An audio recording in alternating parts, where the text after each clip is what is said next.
अब vector form में अगर हम देखेंगे, ओके, तो M1 है हमारे पास, M2 मास है, ठीक है, क्लियर।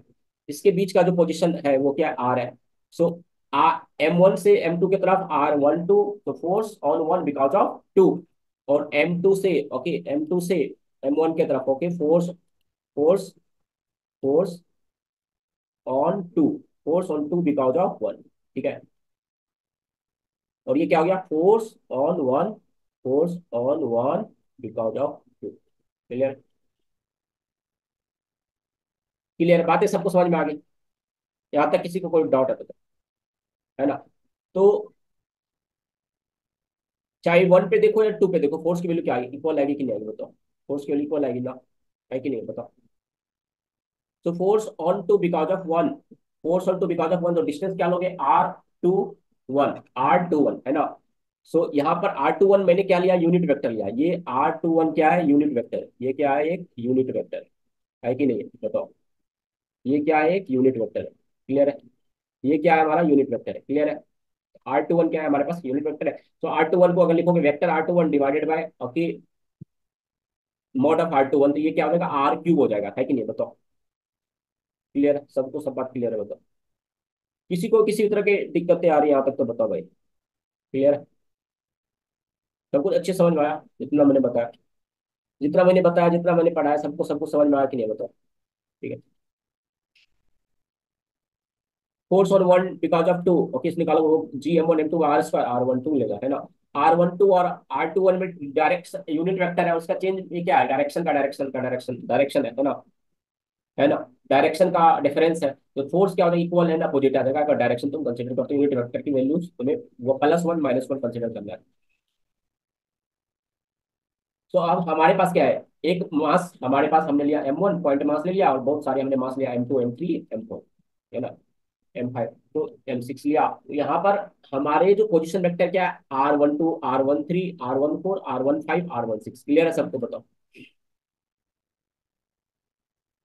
बाद की सारी बातें क्लियर हो गई, ग्रेविटेशनल फोर्स। तो force on one, okay, because of second mass क्या हो जाएगा, G M1 M2 divided by R12 square. और R12 हमने यहाँ पर लिया, फिर से यूनिट वेक्टर लिया है। इस तरह से force on one because of three क्या हो जाएगा, G M1 M3 divided by R13 square. और यहाँ पर R13 का हम क्या कंसिडर करेंगे, यूनिट वेक्टर कंसिडर करेंगे। बताओ सबको समझ में आ रही बातें? क्लियर है, क्लियर है, क्लियर है। 14 लिख, G M1 M4 divided by R14 square, R14 unit vector मैंने लिया। F15 G M1 M5 R15 square, R15 लिया मैंने। F16 G M1 M6 divided by R16 square, R16 लिया, क्लियर है। सो रिजल्टेंट फोर्स होगा सम of all force होगा, है कि नहीं है? सम ऑफ ऑल फोर्स होगा, है कि नहीं है? सबको ऐड कर लो।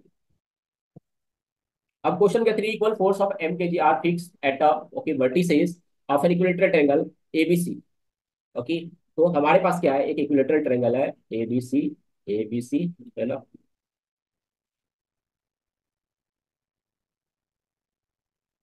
इस पर क्या, 3 इक्वल मासेस, ओके, ये अभी M है, ये भी M है तुम्हारा, और ये भी तुम्हारा क्या है, M, ये भी तुम्हारे पास क्या है। Three equal masses is fixed at the vertices, okay, of an equilateral triangle ABC. What is the force acting on a mass 2m placed at the centroid O of the triangle? Okay. अब यहाँ पर centroid पे तुमने क्या कर दिया, 2m, 2m, है ना, यहाँ पर रख दिया फोर्स, 2m रख दिया। अब ध्यान से देखो, सेंट्रोइड से, इक्विलेटरल ट्रायंगल है, इक्विलेटरल ट्रायंगल के लिए सेंट्रोइड से, ओके, तीनों वर्टिसेस का डिस्टेंस क्या होगा, इक्वल होगा? हाँ या ना, बोलो, बोलो भाई। सेंट्रॉइड से इक्वल होगा कि नहीं होगा? तो जब इक्वल होगा तो ये फोर्स, ये वाला मास और इस वाले मास के बीच फोर्स की डायरेक्शन क्या होगा, इधर होगा, है ना। ये इधर की तरफ लगाएगा, है कि नहीं है कि नहीं बताओ? और इसके बीच और इसके बीच फोर्स का डायरेक्शन क्या होगा, इधर होगा, है ना। और इसके बीच और इसके बीच का फोर्स का डायरेक्शन क्या होगा, इधर होगा। क्लियर, क्लियर, क्लियर है। अब देखो इसके बीच का एंगल, ध्यान से देखो, इसके बीच का एंगल क्या होगा, 120 डिग्री होगा। इसके बीच का एंगल क्या होगा, 120 डिग्री होगा, क्लियर है। अब देखो ध्यान से देखो, ये फोर्स कैसा बन रहा है, ये फोर्स ऐसा बनेगा, ऐसा बनेगा, है ना, ये फोर्स ऐसा बनेगा। अब इसके बीच देखो एंगल क्या है, 120 डिग्री है। ये एंगल तुम्हारे पास 120 डिग्री है कि नहीं है? ये फोर्स इधर है, ये फोर्स इधर है, ये फोर्स इधर है। अब देखो ये फोर्स F है मान लो, है ना, क्योंकि मास सबका आइडेंटिकल है 2m और m है। ये फोर्स भी मान लो F है, ये फोर्स भी तुम्हारे पास F है। तो इस वाले फोर्स, ध्यान से देखना, इस वाले फोर्स, इस एफ और इस एफ का रिजल्टेंट 120 डिग्री पर क्या होता है, सेम होता है ना? सेम होता है कि नहीं होता बताओ? सेम हो जाएगा कि नहीं हो जाएगा बताओ? F square plus F square plus 2f1 f2, है कि नहीं है? cos 120 डिग्री, cos 120 डिग्री की वैल्यू क्या किसके बराबर हो जाएगी? cos 120 डिग्री तुम्हारे पास है, तो cos 120 की वैल्यू नेगेटिव होगी कि नहीं होगी बताओ? नेगेटिव होगी। और वो वैल्यू कितनी होगी? साइन 30 के बराबर होगी, 1/2 होगी। होगी कि नहीं होगी? तो एफ स्क्वायर 1/2 कैंसिल हो जाएगा, तुम्हारा एफ आ जाएगा, है कि नहीं है? तो मतलब फाइनली इधर की तरफ क्या है तुम्हारा? एफ फोर्स है, एफ फोर्स है। तो देखो ये भी एफ है, ये भी एफ है, तो नेट तुम्हारे पास क्या होगा? जीरो हो गया। मैंने शॉर्ट फॉर्म में बताया है ना, मैंने सेंट्रोइड की वैल्यू नहीं रखा है ना, मैंने डायरेक्टली कर दिया। समझ में आया ना ट्रिक, कॉन्सेप्ट समझ में आया ना मैं क्या करना चाह रहा हूँ? अरे इसमें मैंने 4-5 कॉन्सेप्ट को अप्लाई कर दिया है कि नहीं बताओ? अरे बोलो, हाँ या ना? बोलो। F1 0.5, none of this, answer क्या होगा? जीरो होगा, है कि नहीं बताओ? अरे हाँ या ना बोलो, हाँ या ना बोलो, हाँ या ना बोलो। सबको सब बात समझ में आई? ट्रिक समझ में आया कैसे कर रहे क्वेश्चन को बताओ? हाँ या ना? हाँ या ना बोलो। अब हम बात करते हैं जो यूनिवर्सल लॉ ऑफ ग्रेविटेशन, इसके लिमिटेशन भी होंगे, कुछ है लॉ है तो लिमिटेशन होंगे। So universal law of gravitation can be applied to calculate gravitational force between point masses, point like masses only. Okay, तो जब भी हम चाहे अर्थ हो, चाहे अर्थ हो, है ना, चाहे अर्थ हो चाहे मून हो, हम उसको पॉइंट की तरह ट्रीट करते हैं। Universal law of gravitation can not be explain in the its original form to calculate gravitational force between extended object and point masses. तो ऐसा नहीं कि तुम एक एक्सटेंडेड ऑब्जेक्ट ले लो और एक पॉइंट मास ले लो, दोनों मास तुमको क्या लेना पड़ेगा? पॉइंट ही लेना पड़ेगा। बताओ सबको सब कुछ समझ में आ रहा है? सबको समझ में आया सब कुछ बताओ? सबको सब कुछ समझ में आया यहाँ तक बताओ?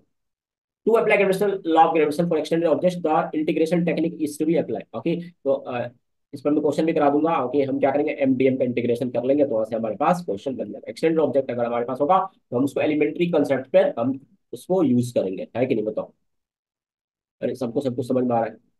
किसी भी बच्चा को ऐसा लग रहा है कि कुछ भी सब समझ में नहीं आया, हवा में आ रहा है, क्या बता रहे हो, कुछ समझ में नहीं आ रहा है ना? तो सेल थ्योरम की बात मैं अक्सर क्लास में करता हूँ, तो for certain extent objects like spherical shell, shell theorems में कैलकुलेशन ग्रेविटेशनल फोर्स, हम सेल थ्योरम का यूज करके हम क्या करते हैं? आसानी से हम कैलकुलेशन लेते हैं। थ्योरम क्या कहता है हमारे पास? Force of attraction between a hollow spherical shell of uniform density and a point mass is situated outside the shell behaves as if the entire mass of the cell is concentrated at the center। तो जब भी मैंने point mass का concept बताया उसी में हम cell को क्या कर लेंगे, क्योंकि सेल का सारा मास उसके सेंटर पर कॉन्सेंट्रेटेड है कि नहीं बताओ? बताओ, बताओ। बेसिकली हम सिमेट्री का अप्लाई करते हैं और यहाँ से हम सिस्टम का इजीली अप्लाई कर सकते हैं, अप्लाई करते चाहे होलो सेल हो, ओके, सॉलिड सेल, उसको पॉइंट मास की तरह ट्रीट करते हैं। क्लियर है? Force of attraction due to hollow spherical shell of uniform density on a point mass situated inside is zero. Inside the shell, अगर shell होगा उसके इनसाइड द सेल क्या होगा हमारे पास वैल्यू? इनसाइड द सेल क्या होगा फोर्स ऑफ अट्रैक्शन? तो जीरो हम यूज करेंगे।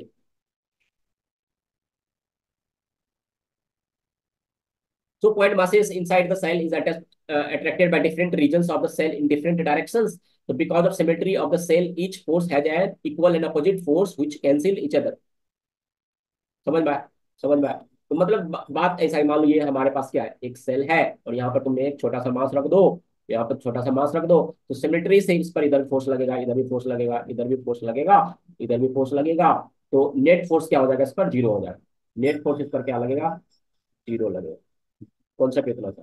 अरे बताओ सबको सब कुछ समझ में आ रहा है? Clear? Clear? Clear? Clear? Clear?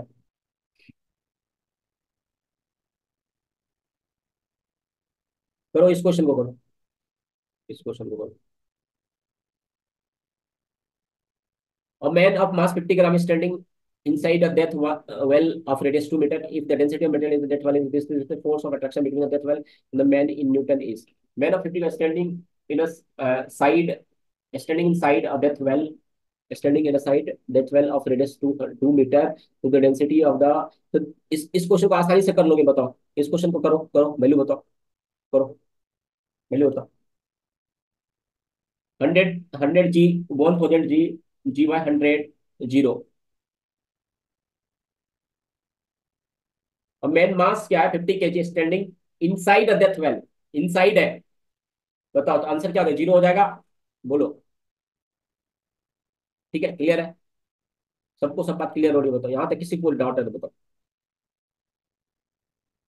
Clear, clear, clear. So capital G की वैल्यू हम एक्सपेरिमेंटली निकाल रहे हैं, कैपिटल वैल्यू की वैल्यू जी की वैल्यू हम एक्सपेरिमेंटली निकालना चाह रहे हैं। तो यहाँ पर हमने क्या लिया, कैपिटल ओके एम लिया और स्मॉल एम लिया, इसको हम कैवेंडिश एक्सपेरिमेंट्स के नाम से जानते हैं। तो ये क्वेश्चन बोर्ड एग्जामिनेशन में आते हैं। ओके, तो हमने क्या लिया, लेंथ एल ले लिया, क्लियर है। रोटेट करेगा, रोटेशन होगा, रोटेशन के कारण स्ट्रिंग में क्या होगा, टेंशन आएगा। There is no net force on the bar but only a torque which is clearly equal to F times the length of the bar. Torque क्यों आया भाई, टॉर्क क्यों आया, रोटेशन हुआ ना, रोटेशन हुआ ना, तो रोटेशन हुआ, तो there is no net force on the bar but only a torque which is clearly equal to F times the length. Okay, F times the length of the bar. Okay, so bar length, इसका जो बार का length है वो क्या है तुम्हारे पास, L है। इसके बीच कितना लगा, फोर्स कितना लगा, इसके बीच का डिस्टेंस क्या है, एल है। तो फोर्स, टॉर्क कितना लग रहा है, आर टाइम्स एफ लग रहा है। Attraction between big sphere and neighbouring small sphere, clear है। So due to this torque, the okay, suspended wire gets twisted until the restoring torque of the wire equals the gravitational torque. Restoring torque क्या होगा, C theta होगा। Restoring torque क्या हो जाएगा, C theta होगा। C is restoring couple for unit twist and theta is the angle of twist. मतलब 1 degree, okay theta अगर हम ओके यूनिट डिग्री पर मान लो, ओके सो रिस्टोरिंग कपल है सी पर यूनिट, ओके पर यूनिट ट्विस्ट। ओके, अगर थीटा हम डिग्री में ले रहे हैं, थीटा अगर हम रेडियन में कंसीडर करेंगे तो पर रेडियन, क्लियर है। तो सब सी का जो वैल्यू हम यूज करेंगे तो आप हमें केयर करना है कि पर रेडियन यूज कर रहे हैं या पर डिग्री यूज कर रहे हैं, restoring couple for unit okay twist. Okay, उसके अकॉर्डिंग थीटा को तुम मैनिपुलेट कर लोगे, ठीक है, क्लियर। तो डिफ्लेक्टिंग ग्रेविटेशनल टॉर्क क्या होगा, F into L, F into L है कि नहीं बताओ। तो टॉर्क क्या हो जाएगा, G M M D S by D S square into L हो जाएगा, क्लियर है, क्लियर है, बताओ। इक्विवेलेंट पे दोनों क्या हो जाएगा, इक्वल हो जाएगा, G M M by D square into L equal to C theta हो जाएगा। तो जी क्या हो जाएगा, देखो जी क्या हो जाता है हमारे पास, जी क्या होता है, C theta by D square. ठीक है, इसको दिमाग में रखना है, सी थीटा डी स्क्वायर में एम एम इंटू एल। अब यहाँ पर हम क्या करेंगे, वैल्यू रखेंगे तो ये हमारे पास 6.67 into 10 to the power minus 11 आ जाएगा, क्लियर है, बताओ। क्लियर, क्वेश्चन करो। तो वैल्यू ग्रेड से क्वेश्चन क्वेश्चन मैंने तुमको करा दिया, कर लेंगे, ठीक है, क्या हो जाएगा इसका फर्स्ट आंसर करेक्ट हो जाएगा, ठीक है, clear. F equal to G M one M two bar square की बात करा, gravitational force independent of medium है, क्लियर है, क्लियर है। ये क्या कंजर्वेटिव फोर्स है, gravitational force is the conservative force, conservative in nature है। The force exerted by first particle on second particle equal and opposite and force exerted second particle on the third। तो F12 equal F21 opposite मतलब direction, मैंने सभी मैंने prove कर दिया था mathematically. तो ये ग्रेविटेशनल फोर्स होता है, एक्शन रिएक्शन पेयर होता है, ये चीज मैंने पिछले क्लास में आपको बता दी। क्वेश्चन करो, gravitational force does not depend on intervening medium product, medium आ जाएगा आंसर, क्लियर है।